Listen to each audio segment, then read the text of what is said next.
अस्सलाम वालेकुम। अच्छा, ये जो आपकी लैब है वो लैब नंबर 5 है, जो कि थर्सडे वाले दिन होनी थी, मगर खैर स्टूडेंट्स जो मेरे ख्याल में 2 आए थे, उस दिन जो लेडी थी वो चले गए थे, तो खैर मैं उस दिन सेशन नहीं ले पाया, तो मैं रिकॉर्ड कर रहा हूँ अभी। अच्छा, ये जीना डायोड भी खैर एक डायोड की किस्म है। डायोड वही सेमीकंडक्टिव डिवाइस है जिसका एक नेगेटिव पोल होता है और एक पॉजिटिव पोल होता है। नेगेटिव वाले में जो है वो इलेक्ट्रॉन्स हाईली डोप्ड होते हैं, और पॉजिटिव वाला जो है वो मतलब पी रीजन और एन रीजन जो होता है ना, एन नेगेटिव हो गया जिसमें इलेक्ट्रॉन्स ज़्यादा होते हैं, और पी जंक्शन जो है वहाँ पे होल ज़्यादा होते हैं। तो खैर ये भी कुछ इसी किस्म का डायोड है। ये थोड़ा सिंबल में डिफरेंट है। मैं सिंबल दिखा देता हूँ इसका। सिंबल इसका कुछ इस तरीके का होता है, डायोड की तरह ही है, बस ऊपर स्ट्रेट लाइन नहीं है, थोड़ी सी कर्व्ड है। अच्छा, ये आम डायोड की तरह है, मगर इसमें एक छोटा सा डिफरेंस है। अच्छा, वो डिफरेंस क्या है वो मैं थोड़ा सा समझा देता हूँ। देखो, ये जो इस ग्राफ का जो राइट वाला पार्ट है, जो ये ओरिजिन से लेके ये वोल्टेज वाला एरिया है, जिसमें वोल्टेज बढ़ाने पे करंट थोड़ा थोड़ा बढ़ रहा है, तो ये वाला ग्राफ तो आप लोग ज़ाहिर बात है अभी शुरू की 3-4 लैब्स में देखते हुए हैं कि ग्राफ कैसे बन रहा होता है, और जो हमारा आईवी कर्व है वो किस तरीके का आता है। अच्छा, एक चीज़ मैं पिछले लेक्चर में थर्ड लैब में या फोर्थ लैब में मैं एक बात कर रहा था कि आपने जब लोड की तरफ वोल्टेज कैलकुलेट करना है, मतलब जब कैलकुलेट कर रहे हैं, मेजर नहीं कर रहे थे, तो हम लोग क्या कर रहे थे कि सेकेंडरी वोल्टेज में से जो इसका थ्रेशोल्ड वोल्टेज था वो माइनस करवा रहे थे। तो अभी जो हम मल्टीसिम पे यूज़ कर रहे थे, उस डायोड का थ्रेशोल्ड वोल्टेज था 1.1, मगर जो हम कीट में यूज़ करते हैं, मतलब हार्डवेयर में जो यूज़ कर रहे थे, उसका थ्रेशोल्ड होता है 0.7। तो ज़ाहिर है आप सब ने कीट में आके तो करना ही है। तो फ़िलहाल अभी जब ऑनलाइन कर रहे हैं तो 1.1 वोल्ट के हिसाब से करें। मतलब जो भी सेकेंडरी पे वोल्टेज जो जनरेट हो रहा था सेकेंडरी कॉइल पे ट्रांसफार्मर के, उसमें से 1.1 को माइनस करेंगे, तो आपके पास एक कैलकुलेटेड वैल्यू आएगी वोल्टेज ऑन द लोड की। मगर जब आप लोग कीट में करेंगे, मतलब यहाँ पे फिजिकली ऑन कैंपस, तो आप लोग सेकेंडरी वोल्टेज में से 0.7 वोल्ट्स को माइनस करेंगे, जो उस डायोड का थ्रेशोल्ड वोल्टेज है। खैर डायोड का फ़र्क है इस वजह से, और कोई इशू नहीं है, मगर कहने का मकसद ये कि आप लोग ये वाला जो आईवी कर्व है वो अब तक इन 3 लैब्स में देखते हुए आए हैं। अच्छा, जीनर डायोड का क्या सीन है कि मैंने आप लोगों को पिछले लेक्चर में एक चीज़ बतानी थी, मगर मैंने इसीलिए नहीं बताई ताकि मैं इनिशियली यहीं से वो कॉन्सेप्ट क्लियर करूँ। तो होता क्या है कि जब एक डायोड का मतलब जो पहला हमारा डायोड है, अगर वो फॉरवर्ड बायस में कनेक्टेड है सर्किट में, तो होता क्या है कि डायोड का पॉजिटिव एंड जो है वो सप्लाई के पॉजिटिव एंड पे कनेक्टेड होता है, और डायोड का जो नेगेटिव एंड है वो सप्लाई के नेगेटिव एंड पे कनेक्ट होता है। तो होता क्या है कि पॉजिटिव से जो होल्स हैं वो डायोड की तरफ जा रहे हैं, और नेगेटिव के जो इलेक्ट्रॉन्स हैं सप्लाई से, वो डायोड के नेगेटिव एंड पे जा रहा है। तो जब तक ये हो रहा है तब तक तो खैर कोई मसला नहीं है, डिप्लीशन रीजन में छोटे मोटे ये इलेक्ट्रॉन्स और होल्स आपस में खेलते रहेंगे। मगर जब ये सप्लाई इन्वर्ट होती है, मतलब ये कि डायोड के नेगेटिव यानी एन रीजन में जब सप्लाई का पॉजिटिव एरिया आने लगता है, मतलब होल्स एंटर होने लगते हैं, तो इसको मतलब एक तरीके से डोपिंग कहते हैं कि आपने नेगेटिव साइड पे या पॉजिटिव साइड पे इन्वर्टेड जो आयंस हैं उनकी डोपिंग करानी शुरू कर दी, मतलब इंक्रीज करना शुरू कर दिया उसमें। तो हो क्या रहा है कि नेगेटिव साइड जो है, हमारा जो एन रीजन है, वहाँ पे होल्स की तादाद बढ़ने लगी है, क्योंकि वहाँ पे मैंने पॉजिटिव एंड कनेक्ट कर दिया। तो पॉजिटिव एंड कनेक्ट होने के बाद वहाँ पे इलेक्ट्रॉन्स के बजाय होल्स की तादाद ज़्यादा होने लगी। तो एक टाइम ऐसा आता है कि देखो, शुरू शुरू में तो जाहिर बात है यहाँ पे नेगेटिव आयंस थे, तो नेगेटिव आयंस से तो कोई मसला नहीं था, मगर मैंने थोड़ा थोड़ा करके, ये मेरा कर्सर देखते जाओ, तो मैंने थोड़ा थोड़ा करके वोल्टेज बढ़ाना शुरू कर दिया, मतलब पॉजिटिव एंड का पॉजिटिव वोल्टेज मैंने यहाँ पे देना शुरू कर दिया। अब शुरू में तो जा रहा है जा रहा है जा रहा है, अभी फ़िलहाल पॉजिटिव कम है, और जो इलेक्ट्रॉन्स है, मतलब होल्स कम है, इलेक्ट्रॉन ज़्यादा है। मगर एक टाइम ऐसा आएगा कि उस एन रीजन में इलेक्ट्रॉन्स की तादाद कम हो जाएगी और होल्स की तादाद बढ़ जाएगी। तो जब कभी ऐसा होगा, तब हमारा एन जंक्शन भी जो है वो एज अ पी जंक्शन काम करना शुरू कर देगा। मतलब जब मैं फॉरवर्ड बायस में कनेक्ट कर रहा था, तो वो क्या कर रहा था कि मेरे वोल्टेजेस को एक खास थ्रेशोल्ड के बाद पास करना शुरू कर देता है, तो वही काम मेरे नेगेटिव साइड पे भी होना शुरू हो जाएगा। वैसे अमूमन ये कर्व खैर कोई बहुत ज़्यादा बड़ा है, इतना बड़ा नहीं होता, वो बिल्कुल माइनर सा चल रहा होता है। और ये कर्व जो नीचे जाता हुआ दिख रहा है, ये बता रहा है कि अब भाई इसके अंदर वोल्टेज का ट्रांसफ़र होना शुरू हो गया, मतलब अब इसने बैरियर इसका टूट गया और वोल्टेजेस की ट्रांसफरिंग शुरू हो गई है। इन शॉर्ट कहने का मकसद क्या है कि ज़ीना डायोड दोनों एंड्स पे काम करता है। उसका नेगेटिव साइड का भी एक थ्रेशोल्ड है। अगर मैं नेगेटिव पार्ट पे, मतलब इलेक्ट्रॉन्स की साइड पे अगर मैं होल्स की तादाद बढ़ाना शुरू कर दूं, तो एक वक्त ऐसा आएगा कि मेरे इलेक्ट्रॉन्स कम हो जाएंगे और होल्स बढ़ जाएंगे। होल्स बढ़े तो वो वाला एरिया भी मेरा एज अ फॉरवर्ड बायस काम करना शुरू कर दिया। उस डायोड के उस पार्ट ने भी एज अ फॉरवर्ड बायस करना काम करना शुरू कर दिया, और जैसे ही वो हुआ तो मेरा जो वोल्टेज है, वो वोल्टेज जो करंट जो भी है वो वहाँ से पास होना शुरू हो गया। तो खैर ये इसकी छोटी सी थ्योरी थी जो ज़ीना डायोड की है। तो पढ़ भी लेना खैर इसके बारे में और डिटेल में। मगर खैर इसका जो मकसद था इस लैब का, यही बताना है कि हमारा ज़ीनो डायोड जो है वो दोनों डायरेक्शंस में काम कर लेता है, मतलब दोनों वे से काम करता है। खैर कुछ सवालात हैं, ये तो आप लोग पढ़ भी सकते हैं और मिल भी जाएगा। खैर ज़्यादातर तो आपने गूगल ही करना है, मगर खैर अच्छा, ये इसका सर्किट है जो आप लोगों ने वहाँ बनाना है प्रोटियस पे। ये हमारे पास एक अदद ज़ीनो डायोड कनेक्टेड है, एक अदद वोल्टेज, सॉरी यहाँ पे वोल्टेज मैंने वो लगाया हुआ है मल्टीमीटर, जो मैं ज़ीनो डायोड पे वोल्टेज चेक कर रहा हूँ। और सीरीज़ में एक कनेक्टर एम क्या बोलते हैं एम मीटर लगा हुआ है। अभी तक मैंने कोई लोड नहीं लगाया, बस मैंने एक 1 किलो ओम का रजिस्टर लगाया है और एक ज़ीनो डायोड लगा के सप्लाई किया। खैर ये हम लोग मल्टी सिम पे बना के भी देख लेते हैं कि ये कैसे हो रहा है।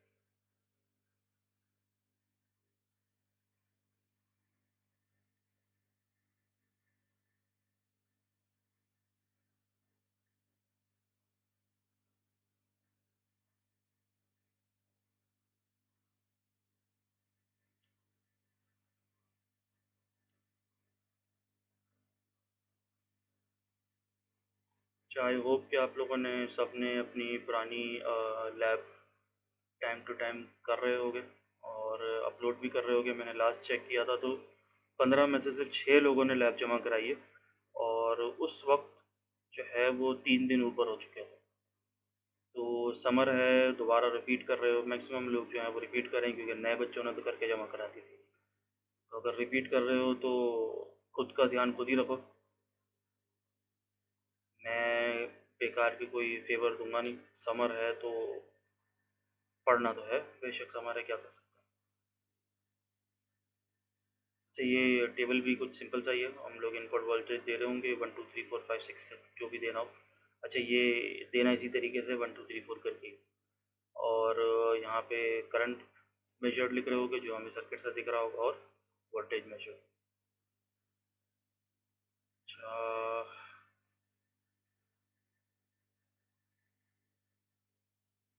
एसी पावर सोर्स लगा दिए मैंने। और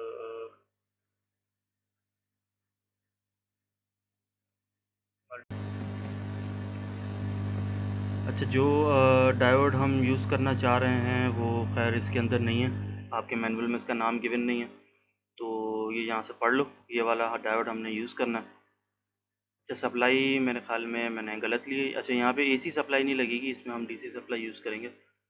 मैं डीसी सप्लाई पिक कर लेता हूँ। अच्छा खैर एक फ़ायदा इस डायोड का मैं बताना भूल गया। खैर इस डायोड का एक फ़ायदा ये है कि हम लोग हम लोग इस डायोड को खैर एक फ़िक्स वोल्टेज आउटपुट के लिए यूज़ कर सकते हैं। अच्छा, होता क्या है कि मैंने जैसे कहा ना कि जब हम इसके एन रीजन की तरफ पॉजिटिव सोर्स के सिग्नल देना शुरू कर देते हैं, मतलब इसमें पॉजिटिव आयंस जब डिप्लॉय करना शुरू करते हैं, तो एक वक्त ऐसा आता है, एक वोल्टेज पॉइंट ऐसा आता है कि उस पॉइंट के आने के बाद जिस तरह उसमें हो रहा था ना डायोड में कि 0.7 वोल्टेज या 1.1 वोल्टेज क्रॉस होने के बाद जो भी मेरे वोल्टेज सप्लाई थी वो सारी की सारी लोड की तरफ चली जाती थी, मतलब कंडक्शन शुरू कर देता था। तो इसमें भी कुछ ऐसा ही सीन होता है कि जब मैं इतने पॉजिटिव आयंस डिप्लॉय कर देता हूँ नेगेटिव मतलब एन रीजन की तरफ, तो एक पॉइंट टाइम ऐसा आता है कि भाई ये वोल्टेज की लिमिट है। मतलब सपोज करो कि मैंने 3 वोल्ट तक की सप्लाई कांस्टेंट अभी मैं उस पर दिए जा रहा हूँ, तो मैं कह सकता हूँ कि भाई अब यहाँ पे बहुत सारे पॉजिटिव आयंस हो चुके हैं और इसका जो है वो जो रीजन था ना वो टूट चुका है और अब ये कंडक्शन शुरू कर देगा। मतलब ये जो सेकंड वाला ग्राफ था ना, जो आप लोग यहाँ पे देख सकते हैं, ये सेकंड वाला जो ग्राफ था, ये डाउन वाला, अब ये कंडक्शन शुरू कर देगा। मतलब मेरे जो भी पॉजिटिव वोल्टेजेस हैं या जो करंट है वो अब आगे सप्लाई होना शुरू हो गया, मतलब कंडक्शन शुरू हो गई है। खैर इस पार्ट को जो है ना जीनर रीजन कहते हैं या जीनर करंट कह लो, जो कि पास होना शुरू हो जाता है। तो इस जीनर डायोड का मैं फ़ायदा ये है कि उस पॉइंट के बाद जब वो पॉइंट आ जाएगा ना, जैसे सपोज मैंने 3 वोल्ट का, जब वो पॉइंट आ जाएगा अब इसके बाद में जितना भी वोल्टेज बढ़ा लूँ, मेरा आउटपुट पे वोल्टेज वेरी नहीं करेगा मगर मेरा करंट इंक्रीज होता रहेगा। तो इन शॉर्ट हम जीनर डायोड उन जगहों पे भी यूज़ करते हैं जहाँ पे हमें आउटपुट पे फिक्स्ड वोल्टेज चाहिए होता है। मतलब मेरा इनपुट पे कितना भी वोल्टेज आ जाए वो उस आउटपुट के वोल्टेज को फिक्स रखे।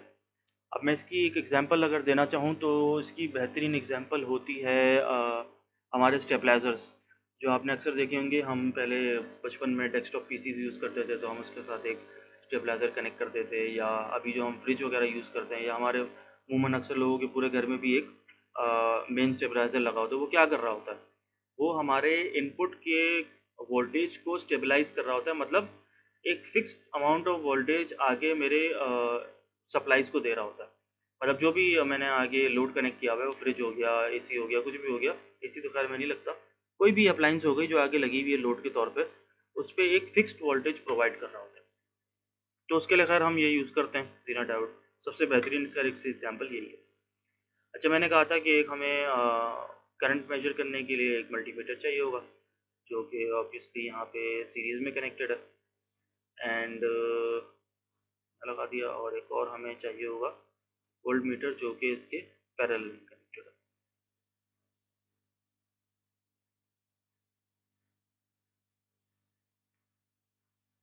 सही है, मैं इसको इनिशियली 1 वोल्ट पे रख रहा हूँ और इसको रन करके देख लेता हूँ। सॉरी, ग्राउंड नहीं लगाया, ये हमारा दिया ग्राउंड, और पूरे सर्किट को कर देगा। तो इनिशियली मैंने यहाँ से 1 वोल्ट ट्रांसफ़र किया, तो यहाँ पे आप लोग देख लो कि मेरे पास ऑलमोस्ट 1 वोल्ट तक मेरे लोड पे आ रहा है। अब यहाँ पे कोई रजिस्टर वगैरह मैंने कुछ लगाया नहीं है, मैं सिर्फ इसको डायोड पे चेक कर रहा हूँ कि कितना आउटपुट है, लोड पे नहीं चेक कर रहा। तो मैंने जस्ट एक डायोड पे चेक कर लिया कि भाई मैं अगर यहाँ से 1 वोल्ट की सप्लाई दे रहा हूँ तो डायोड के अक्रॉस कितना वोल्टेज जनरेट हो रहा है। थोड़ा सा इसको बढ़ा के देख लेते हैं, 2 वोल्ट करते हैं। 2 वोल्ट पे पूरा पूरा मेरे पास 2 वोल्ट जनरेट हो रहा है। सही है, 3 वोल्ट कर लेते हैं। ठीक है, 3 वोल्ट पे मेरे पास 2.303 वोल्ट है। मतलब इन शॉर्ट 2 और 3 वोल्ट के बीच में एक ऐसा पॉइंट था जहाँ पे मेरा जो आउटपुट का वोल्टेज है वो स्टक हो गया अपनी एक पोजीशन पे। ठीक है, 3 वोल्ट पे चेक किया है, 4 पे भी देख लेते हैं क्या हो रहा है। अभी मेरे पास आ रहा है 2.303 वोल्ट।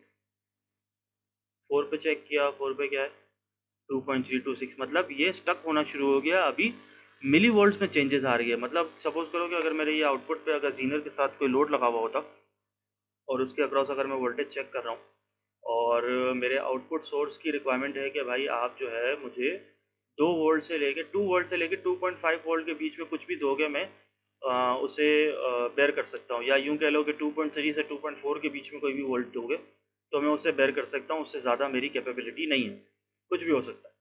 तो मैं उस पोजीशन पे ये वाला जीरो डायोड लगा सकता हूँ जो कि मेरे इनपुट पे 2 वोल्ट से लेके 4 वोल्ट तक, अब मैं इसको जितना भी बढ़ाऊंगा ना, मतलब मैं एक खास लिमिट तक, मतलब 7-8 वोल्ट तक भी जाऊंगा ना, तो ये 2.32 या 2.3 के आगे आसपास ही ये लाई करता रहेगा। तो मतलब अगर मुझे किसी सोर्स में 2 से लेके 2.5 वोल्ट की बीच की लिमिट चाहिए कि भाई इसके बीच में अगर मेरे पास वोल्टेज आएगा तो मेरा अप्लायंस महफूज है, तो मैं ये वाला डायोड यूज़ कर सकता हूँ।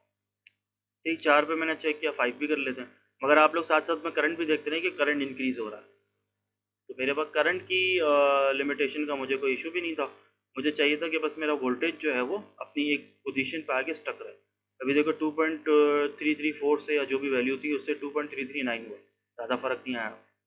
तो इन शॉर्ट कोई बड़ा इसमें टास्क नहीं करना है आप लोगों ने, सिंपल सा टेबल है, आप लोगों ने बस यहाँ से 1 2 3 4 से लेकर 7 तक वोल्टेजेस पुट करना है, जो कि डीसी सप्लाई है आपकी इनपुट वोल्टेज की। मेजर करना है कि आपके पास करंट क्या आ रहा है उस पॉइंट पे, और आपने चेक करना है कि आपका वोल्टेज क्या आ रहा है अक्रॉस द डायोड।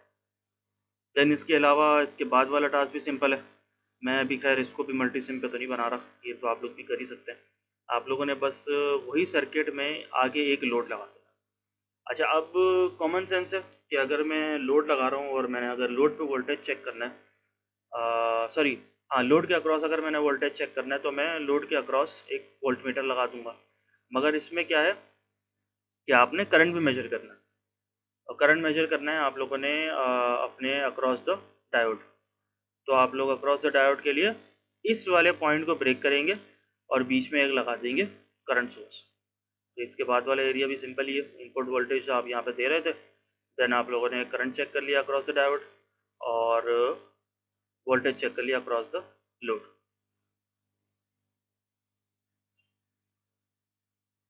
सही, तो ये वाला टास्क भी आप लोग आराम से परफॉर्म कर सकते हैं, कोई बड़ी बात नहीं है इसके अंदर, सिंपल चीज़ है।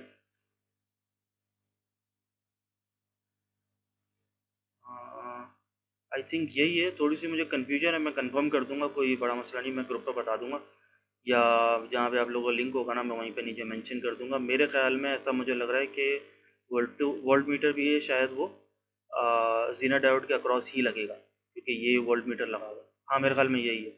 आप लोगों ने एम मीटर भी अक्रॉस द डायोड लगाना है और वोल्ट मीटर भी अक्रॉस द डायोड लगाना है, आगे बस एक लोड कनेक्ट कर देना 1 किलो ओम का या 10 किलो ओम का, और ये दोनों जो वैल्यूज़ ले रहे हो ना करंट और वोल्टेज, वो अक्रॉस द डायोड ही लेनी है, अक्रॉस अक्रॉस द जीनर लेनी है। आपने बस ये चेक करना है कि अगर मेरा आगे लोड आ भी गया तो अक्रॉस द जीनर मेरा क्या वोल्टेज ड्रॉप आ रहा है। तो ये ज़्यादा कुछ ज़्यादा मतलब मेजर फ़र्क नहीं होगा, मगर ये है कि उसका पॉइंट थोड़ा आगे पीछे हो जाएगा जहाँ पे वोल्टेज कांस्टेंट होगा, मतलब इनपुट के वोल्टेज वेरी कर देंगे। सही, इसके बाद वाला टास्क भी सिंपल ही है, आप लोगों ने ब्रिज रेक्टिफायर बनाना है, इनपुट इसका 35 वोल्ट डीसी है, और सेंटर टेप ट्रांसफार्मर यूज़ करना है इनपुट पे। देन मल्टीसिम वगैरह, हाँ खैर ये वेरो बोर्ड वगैरह तो बात की बात है, देख लेना। इसमें आउटपुट आप लोगों ने ऑसिलोस्कोप पे चेक करना है, अच्छा कैपेसिटर वगैरह लगाना है, जीना डायोड के साथ कैपेसिटर भी कनेक्ट करना है इसी सर्किट में। जो काम हम ये चौथी लैब में कर रहे थे कुछ इस तरीके से, बस डायोड चेंज हो गया तो ज़्यादा आउटपुट में वेरिएशन आएगी। सही, कोई बहुत ज़्यादा ट्रिकी लैब नहीं है, बहुत छोटी छोटी सी लैब है, मगर खैर इसका मज़ा जब आता है जब आप लोग हार्डवेयर में परफॉर्म कर रहे होते हैं किट में, वहाँ पे आप लोग ज़ाहिर है पूरा सर्किट भी डिज़ाइन करते हो एंड देन सबको मेजर कर रहे हो तो ऑसिलोस्कोप पे या मल्टीमीटर वगैरह कनेक्ट करते हो, तो खैर वो ज़्यादा इंटरटेनिंग होता है। मगर खैर आप लोग अच्छा, ये जब मंडे को भी आओगे सारे, तो मंडे को मैं ये 5वीं लैब का भी हार्डवेयर टास्क करवाऊँगा, एंड देन उसके बाद ही 6th लैब होगी। तो जो आ जाए कर ले, अच्छा है, वरना अगर आप लोग जब जो लोग मिड के बाद आएंगे उन्होंने भी खैर हार्डवेयर तो परफॉर्म करना है। वो मेरा मसला नहीं है कि आप लोग को कैसे करते हो, मगर ज़ाहिर है हार्ड कॉपी जमा करानी है तो हार्ड कॉपी में आप लोग ऑनलाइन वाली सिमुलेशन या ऑनलाइन की रीडिंग्स जमा नहीं करवाएंगे। हीट में आओ, ओवर टाइम लगाना है, ओवर टाइम या एक्स्ट्रा डेज आना है, करो, किसी से भी कांटेक्ट करो, या जिस टाइम में आ रहे हो 3 घंटे, उसी 3 घंटे में ज़्यादा मेहनत करके, डबल मेहनत करके सारे टास्क परफॉर्म करो। ये जो 2 लोग आए हुए भी थे मंडे को, उन्होंने 2 टास्क एक साथ परफॉर्म किए थे लैब 3 और 4 के। जब वो लोग कर सकते हैं आधे पौने घंटे में, तो आई होप कि सभी कर सकते हैं। सही है, तो मैं यहीं पे क्लास एंड कर रहा हूँ। ये मैं पोर्टल बना दूंगा इसका असाइनमेंट अपलोड करने का भी, तो ये एटलीस्ट टाइम टाइम पे करते रहो, बहुत मुश्किल टास्क नहीं है, 2 टास्क हैं, उनके टेबल्स और उनके ग्राफ्स अपलोड करना। ठीक है, थैंक यू।